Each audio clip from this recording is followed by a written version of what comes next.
Yes! Okay. Sino dito yung nag-uumpisa gumawa ng art?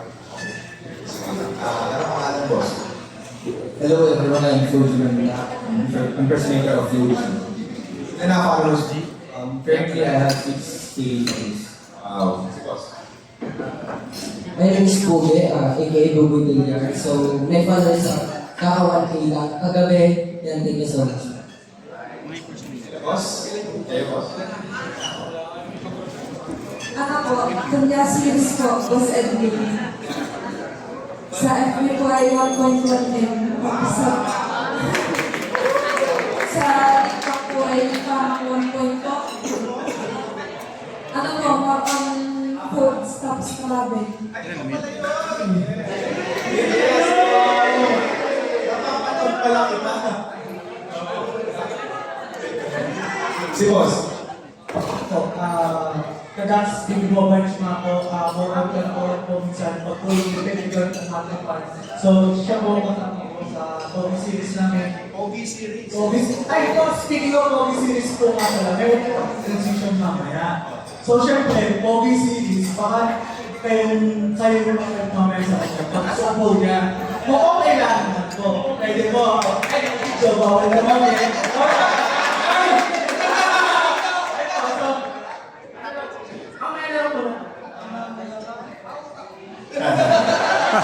Alright. Sige, ikot muna ako para masaya lang tayo. Kayo, boss? Yan. Ako, siyempre, wala ka po yung importante ko sa vlog is ako vlogging and index lifestyle. And yun, mag-100K na tayo. Maraming Ay, pinapalakpakan niya na. Mahirap yung nakakalit eh. Ikaw, boss?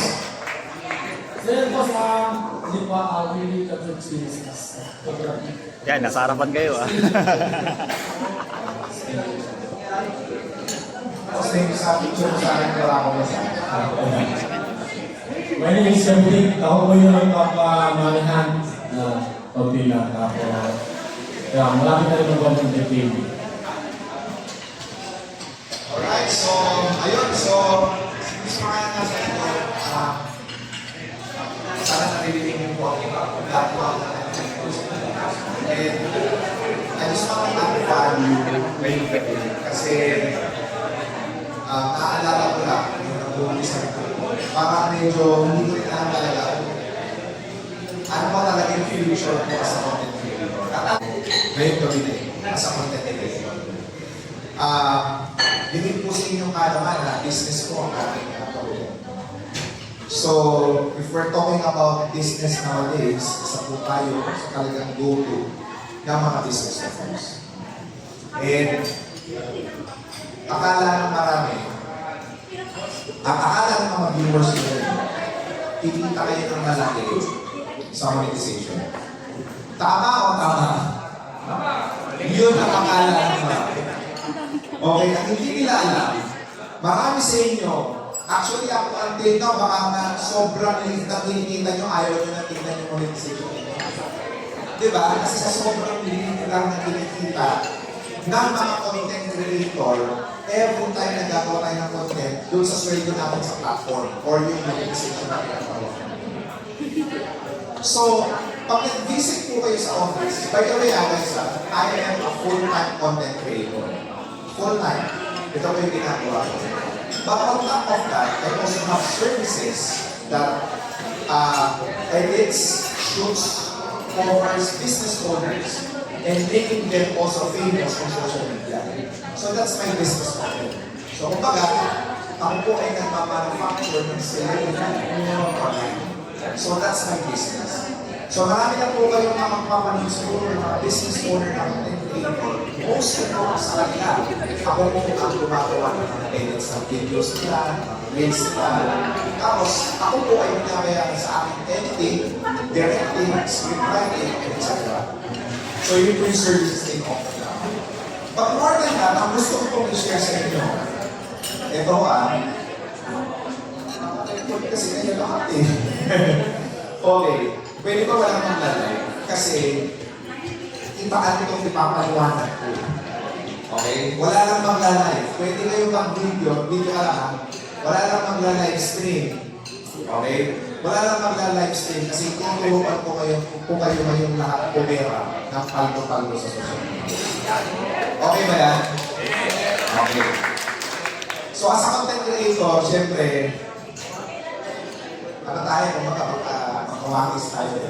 No? So, first time siguro nag-share ko po itong secret ingredient ko kung paano ko i-feel.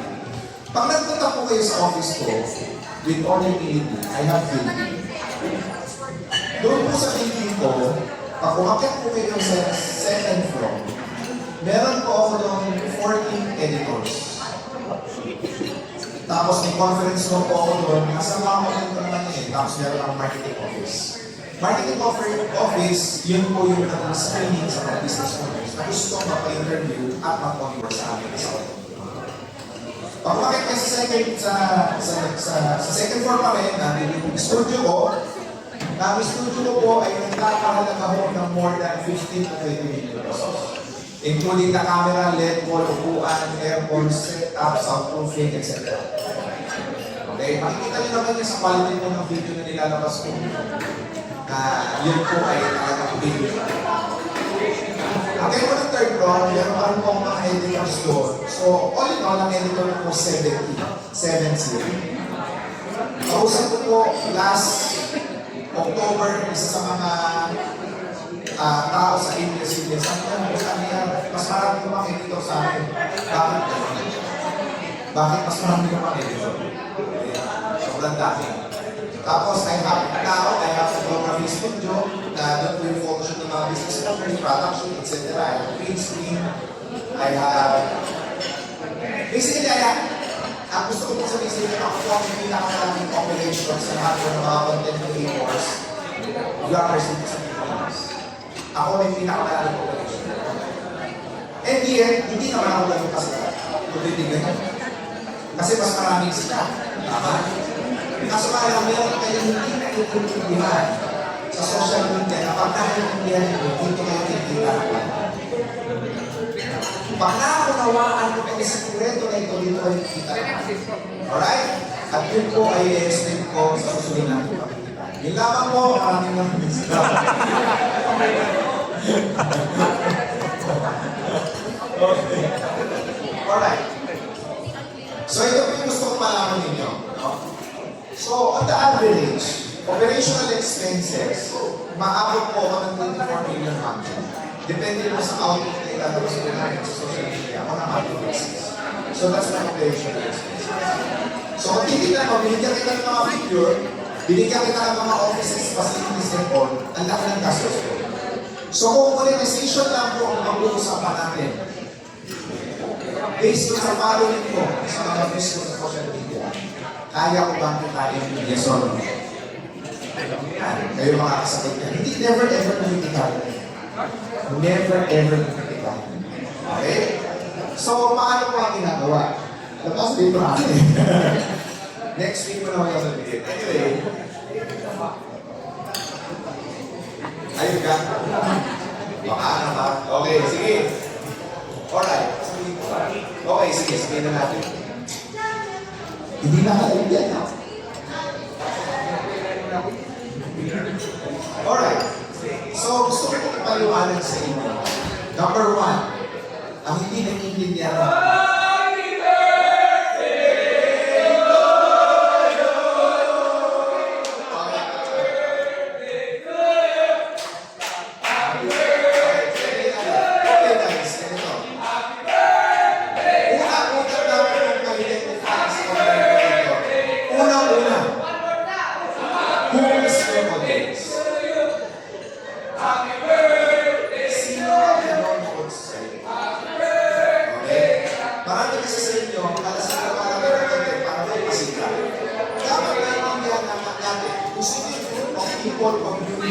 audience ang nanonood sa atin. Meron ka niya mag-check yun sa business week niya o sa website sa atin. Kailangan mag-check niyo yung audience. Bakit importante na malaman ng audience? Kasi base nyo sa audience na nanonood sa iyo, doon ka po pwedeng humanap. Right? Doon ka po pwedeng humanap ng collaborator. Ang naiintindihan ng maraming content creator, ang collaboration ay nangyayari lang with bloggers, content creators, influencers. No.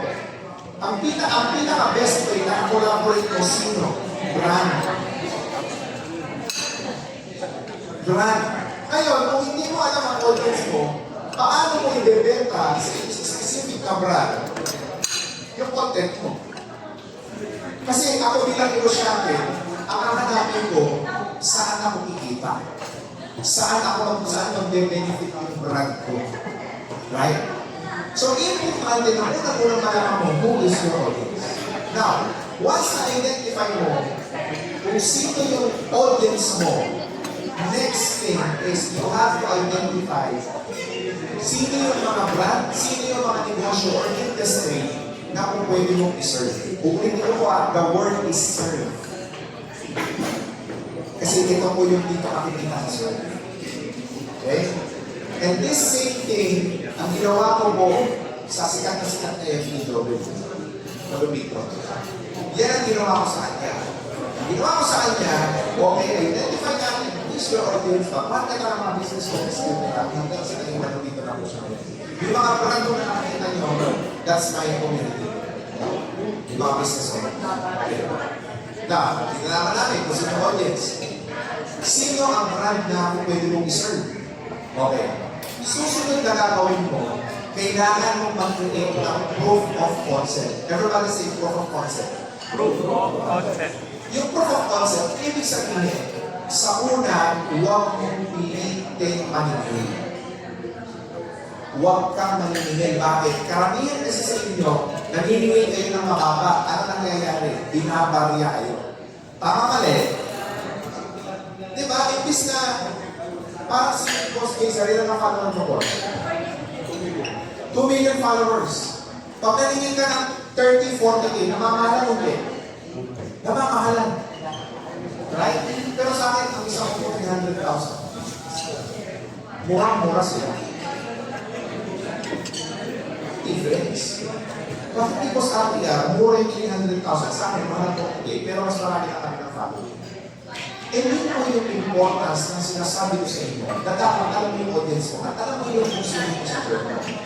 Because ang unang stage po dito, kung gagawa ka ng content, para maging sustainable yung content creation mo, as early as now, serve business owners that actually fit to your channel. Who is that? Example ito mga pangbata boss, mga bagets, mga market mo. Sa mga ito, sino mga negosyo o brand na pwede mong serve? Apparels, merch, tama? Kung pwede mong kunin yun. Kung pwede ka magkukuha ng mga content sa kanila, yes or no? Yes. Ang tanong ito, pag naningin ka, ngayon, dahil hindi mo masyadong tutok ang channel mo, ang tanong, makakakuha ka ba ng collaborators na masisingit mo ng tama, yes or no? Wala. So, kapilan ko, ibibigay ko na lang sila libre kaysa maningil ako ng muna. Kasi kailangan ko munang magpa-trending or magpa-hype ng isang bagay para makapagayon kung effective mo o hindi. So, yun po yung tinatawag natin ng proof of concept. So, over the years, ginawa ko po yun. So, yun yung first step na kailangan nyo gawin na sa content creator. Maghanap kayo ng mga business owners na fit po doon sa content nyo ngayon. Kailangan bagay yung business na yun sa ginagawa mong content, hanapin mo sila. And you just want to serve them and just add value. Anyway, gagawa ka rin naman ng content. Might as well gumawa ka na ng content na parang kang nagtatalim yun ang mindset nila. Kasi simple lang. Ang katwiran ko dati, pag naging epektibo ko dito, bibigyan niyo ako ng real data. Yes or no? Yes. Coming from the feedback, ma'am, nag-vlog po tayo sa inyo. Nag-content po tayo sa inyo. Ang tanong ko po, ano po ang naging impact sa negosyo niyo? Yun po yung second na dapat mong maintindihan. Know your impact. Right that now. Know your impact. Because that is where your monetization lies. To your impact. Doon ka kikita, doon ka mabayaran ng grant. Doon sila makikipag-collaborate sa'yo. Nagigets ninyo? So, ang kasunod na gagawin mo, hindi na ang feedback. Bakit customer ba ang ibigay sa inyo? Ano mo ba? Naging nakatulong po ba ako? Hanapan ko ng feedback. Ngayon, pag sinabi niya, hindi na karoon ng impact eh, walang bumisita, walang nag-blessing sa akin. Now, that is your perfect opportunity to what? Recalibrate your content. So, mag-isip ka ngayon ng paraan kung paano mo masiserve, ulitin ko, wala mga sakitaan, masiserve ang isang business partner. So, ano kaya, bakit kaya hindi ako nag-convert sa brand na? Bakit hindi ako nakakatulong sa business owner? So, yun po kailangan ma-identify mo. Paano ako magiging ready? Lilipat natin yung kulit. So, gawa ka ulit. Recalibrate. Ang importante po dito, know your rate of self-evolution. Because at the end of the day, hindi ka magiging sustainable maniwala ka sa akin sa content creation sa organization.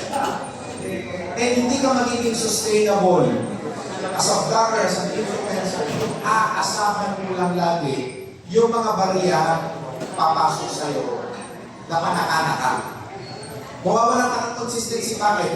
Wala kang numero 10% sa mga business owners. As a business owner, I know kung ano ang ugali ng mga negosyante.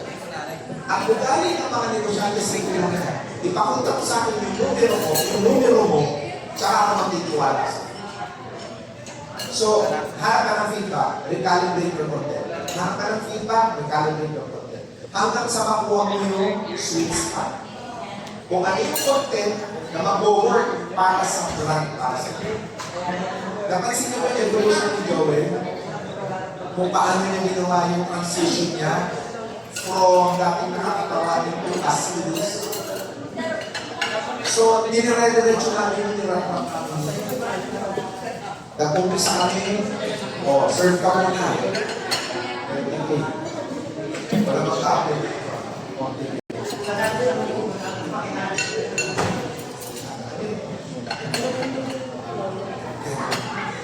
So, inuti-unti namin. It took us probably 4 months. Several contexts na previous factor na at nakapila na po yung collaborate. Kaya hindi na namin kailangan. Because alam namin kung sino market, alam namin kung anong gagawin niya na mag-work sa brand. Kasi ang goal na naman ng mga brand, kaya lang ipakollaborate sa mga is engagement. Now, yes, engagement na, kapakilala yung brand. Now, hanggang doon pala pa siya. Ito po yung pinakamahalaga niyong malaman. Know your own brand.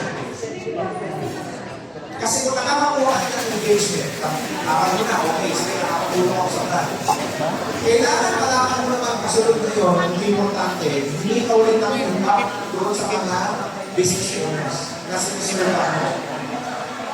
Hindi ka ng feedback sa kanila, na kailangan mo alamin naman, numbers. Know your impact. Know your conversion. Mabibenta mo ba kayo? Dito mo ba kayo ng tao? Pinagkaguluhan mo ba kayo? Okay. So pag naiintindihan natin at nalaman natin yun, ngayon meron na tayong tulong pinag-usapan. Pagkano mo nag-ibenta rin yung after natin yung content. Sumunod tatlong araw, tatlong araw na trending yung video ko, umabot ako ng 100,000, 200,000, 300,000. So may numero ka na kayo tinitignan. Tama mali. Now you will craft a presentation. Gagawa ka ngayon ng UGC. User Generated Content, feedback ng plan na natulungan mo siya. Importante dito yung tinatawag natin ng documentation. Na mula na ilalagaan mo siya, ginawa mo siya ng content, ulit na ulit ng content, at sa effective ka, kailangan i-document mo. Kailangan i-video mo. Ngayon, pag nag-work na, naging effective na, bumibenta na siya, bumibenta na siya. Ang gagawin mo, yung formula na yun, wala ka ibang gagawin, huwag ka na mag-experiment, ulitin mo yun, at hahanapin mo yun, same line of business or industry. Na kung ganun mo. So ngayon, what will happen next? Okay. tumataas na yung views mo dahil hinaran ko kung paano na po ang maayos. Tama? Lumalaki na yung monetization mo, kumikita ka pa ng malaki sa brand collaboration. Right? So ngayon, naka-quantify mo na yung impact. And then, what happens next? Okay. Magiging sustainable pa rin yung communication mo. Boss, yes or no? Magiging sustainable pa kasi yung mga bayad kasi yung pagkakiwa. Right? Charge. Alis na ako. Maliit lang. Sa akin, mas gusto ko yung maliit, pero marami. Kaysa naman mahal ako maniningil, pero minsan isang mga ako makakakuha. Ang importante sa akin, hindi kasi yung profit eh. Yung data na kung pwede mong pakolekta. Yung data, importante sa akin yung revenue eh. Tama, kumita ka kasi kailan ito yung isang libo, ito isang beses. Tapos hindi na umulit sa'yo. Kasi kung di mo pakwenta, hindi mo rin mabalikan, nahihiya ka, kaya hindi sila nakapunta o kaka. Tama? So ang gagawin ko, magiging ako ng 20, pero araw-araw ako gagawa ng content. Ituro ko kasabay ng brand ko as a personal brand accelerator, kapag kinuha mo ko, kung ito ay yung brand ko, at the same time, tuturo ko ng factors ko. Sabay po yan. Isa naman, narinig ka ng isang dahil mo yun, dahil wala ko makakulit ng business owner, gagawa ka ng food vlog, luluto ka sa bahay, expense. Gastos. Nagigets, hindi siya sustainable eh. Right?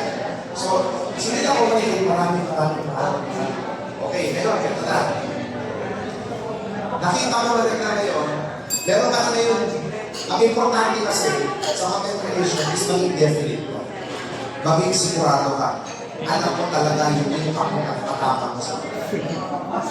Pagka ngayon, kami po, meron kami presentation. Ito po yung next step. Huwag po kayo magtitingin sa assistant o secretary. For you to elevate your value. Bakit? Interesado mo makuha ka. Tama? Asa. Alright. Interesado mo makuha ka. Asmarang ko lang ikaw. Pagka kinausap ko si Gabriel, baka parang ko yes or no? Oo naman. Baka pag-usapan ko yes or no? Oo naman. Pero pwede ko ba kapitin yung emosyon niya, iguin niya na maawa siya sa amin para mababang yung siguro? Pwede naman. Kaso nga lang, teka lang, nag-serve ako ng maraming buwan at taon. Pinaghirapan ko doon, maintain tayo, proven ako na effective na sa inyong kaso. Bakit ko babagayin yung sa inyo?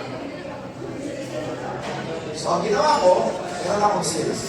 Kung gusto ko makipag-collaborate, punta kayo sa sales. Diyan po sila. I-assist ko nila kayo, sila bahala ko sa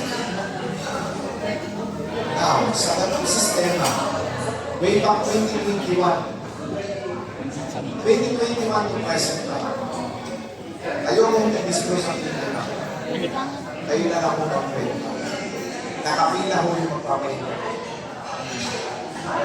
Nakapila. Pag-interview ito ngayon, mga dalawang buwan pa ako. Kayo mo magpapahina. Alright? And, bukod dyan, okay, this is the most exciting part. Pag nagagawa mo yan, kasabay din, nag-grow yung following mo, sumisikat ka, organic ka mo. Tapos, nag-grow pa rin yung, yung personal brand acceleration journey mo na you're able to accelerate businesses. Pag nag-grow po yan, pag nagsabay mo yan, ang kasunod po niya is what? Titingnan ka na nila for ambassadorship. Doon mo malaki. Hindi po ako masisikat na mga ibang mga content creator na 15 million, 20 million, 40 million. Pero, I believe, I'm one of the highest paid. Which is hindi ko kailangan i-disclose. Bakit gano'n? Because I know my data. I have numbers. May isang kliyente ako, nag-interview sa akin, na nag-interview ako. He was able to grow his franchise for more than 60 branches, which is a company's partnership. Nakumita po siya ng more than 100 million sa akin. Pagka ikaw ba, sila niyan ko, ay kami ka sa akin, bigyan kita 100 million. Aayaw ka nyo. Hindi. Tama. Tama. Gastos ka sa akin isang million, bigyan kita 100 million. Kaya ka? Kaya ka. Wala na ayaw sa inyo. Because what? I know my impact. I know my numbers. And then, eto mo yung next step. Next step would be, kahit ngayon pa lang, umpisahan mo na i-gather sila for one purpose. You have to create your community. It should be warm for community. Hindi lang yung community ng follower, hindi. Kailangan warm yung community. Nagkakausap kayo, nagkakakollaborate kayo. Because sila yung makukunan mo ng perfect na idea para sa evolution ng content creation. Yung mga community. So ako, nagdala ako ng community, ano lagi ko bilang mo? Advantage. Libre, aadinin kita sa libre. Pero maniwala ka sa akin, maya-maya nagbabayad ko. Bakit alam mo, itong tao na ito, lagi nagsaserve sa akin, lagi ako pinaglilingkuran, hindi ko ito pagmamaraputan. Bibigyan ko rin siya ng anak mo. Kung mapapansin nyo, every time sa convention kami, 2,000, 3,000 katao, bakit patawag ako? 1,000, isa. Magkano yun? 2 million sa kano. 1 million sa kano. Ayaw mo ba yun? Paano ka nagkaroon ng gano'n? Bakit sila nagbabayad? 5 taon ay 4 na taon na huwag ko nagbibili ng libre. Kaya siguro naman, mapupunta sa inventory hanggang ng 1,000, hindi mo makakamakutan at alam mo sigurado marami ka matututunan. Yung iba kasi nagmamadali kumita. Ganito na ako, dapat ganito presyo. Kung hindi eh, wala namang presentation. Wala kang data pinapakita doon sa mga makikipag-collaborate sa'yo. Kaya hindi ka makapag-post ng deal. Kaya wala ka yung deal na yun eh. Tama? Kasi wala kang presentation. Now, your job is what? Content creation. But really, you are a business owner. Dapat ganito po yung because at the end of the day, we want to become famous. But at the same time, we want to be one, sustainable. Yung pagyaman talagang ipagkakalog sa inyo yung Diyos yan, basta dire-diretso ka. Ang porsigido ka sa ginagawa. But your intention now here is just to become one, sustainable kasi mahal ang ginagawa mo. Love mo ang pagkagawa ng iyong yun yung talagang, kumbaga yun yung talagang gusto mo mangyari sa buwan. Yun ang tulong Pilipinas. So, yan po yung dapat tunan. Now, nagagawa po natin yan, dire-diretso, over the years, sa akin yung hindi nyo na kailangan yung marketing sa akin. Hindi nyo na kailangan. Usan mo. Ngayon po, nag-elevate na ako para yung mga kumpanya, iba na mga klase ng promotion. Tsaka sa akin yung tinatanggihan. May tinatanggihan. Na hindi na, balang araw, makakapamili. Na kahit may pambayad ka, I'm sorry, i-align sa values o yung negosyo. Hindi ko. So importante pa rin, nandun ka pa rin doon sa purpose mo. To serve other people, and of course, huwag mo naman sisirain yung values mo sa third person. Kasi ito po yung katotohanan. Lagi ko ako nasa gathering ng mga pag-ibig. Lagi. Alam nyo, pag nakikita-kita ko sila, kaya naroon sila Los Jesus. Anong kadalasan nararamdaman niya? Pataasan ng eleron. Pasikatan. Tama ba sila? Gano'n ang pakiramdam namin tao. Pasikat kayo. Sige. Inyo na yan. Akin ang pera. Tama? Basta tahimik lang tayo. Diba? Kasi I know your impact. Anong nunod ako? Bakit ko sinasabi sa inyo? Huwag kayong may-intimidate sa mga sobrang sila. Tandaan ninyo, hindi permanent yan. At huwag kayong papayag na kontrolado kayo ng platform. Yung tipong pag nawala yung Facebook ngayon, bukas taong kasa ka. Huwag kang papayag. Kailangan meron kang certain goal. Ano yun? Yung community. Sa akin, nawala lahat kayo. YouTube, Facebook, TikTok, Instagram. Lahat. Meron ako 82,000 business owners under my organization. Sige, paano ako mag-iwan? Paano mag-iwan na? Kasi wala 2021 hanggang 2025, hindi sa idea. Diba? Yung mga context sa akin, may bayan, may advance na ba? Pag ako, presentation na ito, meron kami convention ako. Pag meron naman ako hindi sa inyo, naglang kasi bakit? Katwiran ko, makikikain kita, makikain mo. Para yun. Gets nyo? So that's the whole idea.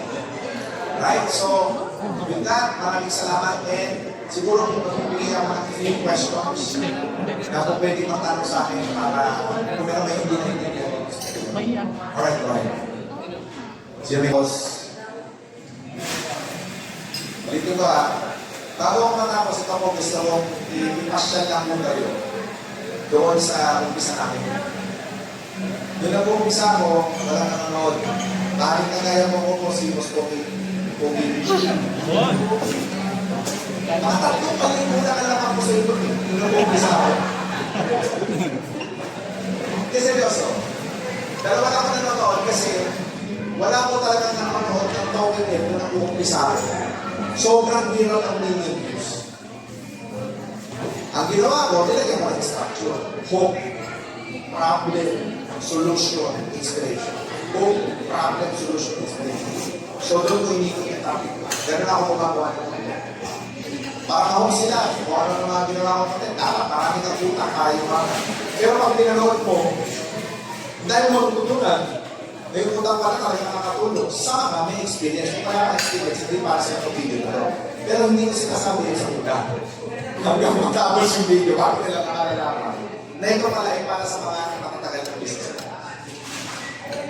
Dapat kaya ka para yung mga. Dapat kamad ka para yung mga. Ito yung mga klase ng content na ginagawa ka ng video. Because at the end of the day, you want attention. Because attention is the new goal. Nilabaw ko, nirapan ko, naraw-araw ko, walang kapaguran. Every single day. Kumikita ba ako ng mga panahon na yun? Hindi. Dahil swerte ako, pinigosyo ko. Pero hanggang sa nakapag-create ako ng something ngayon sa mundo na ako lang nag-create. What is that? I now create celebrity online. Kaya ko mag-create ng artista sa social media na naging business mo. Na marami ngayon, hinahandle ng mga business owners. And some of them are already famous on social media.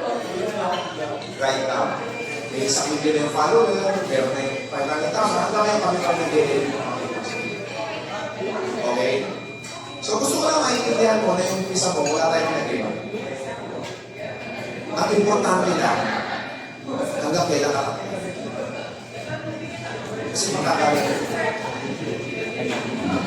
Ngayon, habang tumatakbo ang panahon, ang gagawin mong inisipin, ano kayong gagawin ko para improve ko, ma-improve ko, ma-improve ko, ma-improve ko, ma-improve ko.